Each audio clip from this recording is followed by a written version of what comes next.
specific body part in the mirror, regularly comparing oneself with old photos, repeatedly evaluating the fit of clothing to determine shape or size, and habitually pinching, squeezing, flexing, or handling certain body parts.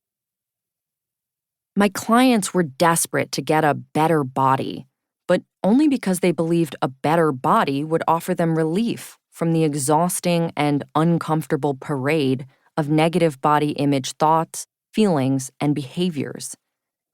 They believed that with the right body, they would no longer feel obsessed with food, anxious about people judging them, or self-conscious about their flaws. They believed changing their body meant an escape from suffering, that the right body would finally make them feel worthy, confident, good enough, and at peace. But I was working with some of the most conventionally beautiful people in the world at the time, including successful actors and models. And they experienced all the same insecurity, guilt, anxiety, and fixation on their bodies as everyone else. Clearly, having the right body wasn't the antidote to suffering my clients were hoping it would be. So while I did help a lot of folks get stronger, build physical competence and athleticism, and tap into power through my work as a personal trainer, I often felt I was failing at the unspoken task my clients had assigned me: to free them from body anxiety, negativity, and preoccupation. This is what I was dealing with when I first heard the term body positivity. I immediately loved it because it sounded like exactly the answer everyone needed: less hating and punishing your body, more celebrating and loving it. At the time, my understanding of body image issues was fairly superficial, and I, like many people, thought body image issues were pretty much just caused by folks comparing themselves, with the unrealistic cultural beauty and body ideals being set by exploitative capitalism and the patriarchy. It stood to reason, then, that the answer to body negativity would be a cultural pushback against those ideals and the systems that drive them, and an embracing of all our supposed flaws and imperfections as not only normal and acceptable, but beautiful and worthy of celebration, too. In those early days, I considered body positivity to be nothing short of a revolution.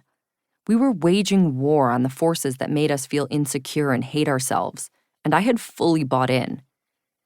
Having struggled with my own body insecurities and shame for so long, I found the concept that we could just love ourselves, flaws and all, to be wildly exciting and liberating. Conventional beauty ideals be damned.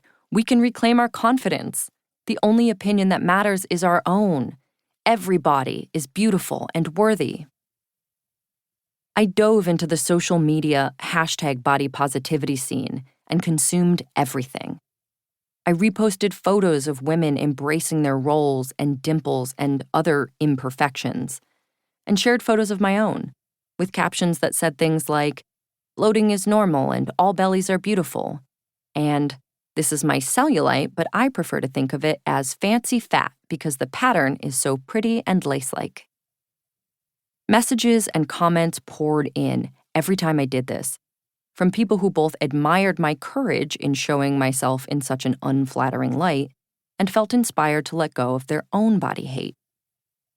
At the time, my understanding of body image issues was focused entirely on women, so I cheered when Dove and other brands started depicting women in real bodies and pledging to ditch Photoshop. It felt like the next wave of feminism, freeing women to cast off the expectations and ideals of the male gaze, and to reclaim our bodies for ourselves. It promised that we could all embrace our curves, accept our flaws, love ourselves, and feel equally worthy and confident in the bodies we have right now. Instead of changing our bodies to feel better, we could just change our mindsets. It was so empowering. It needs to be stated here that during this time, I looked very close to how a woman is supposed to look in our culture. I was young, non-disabled, white, conventionally feminine and pretty, and extremely lean.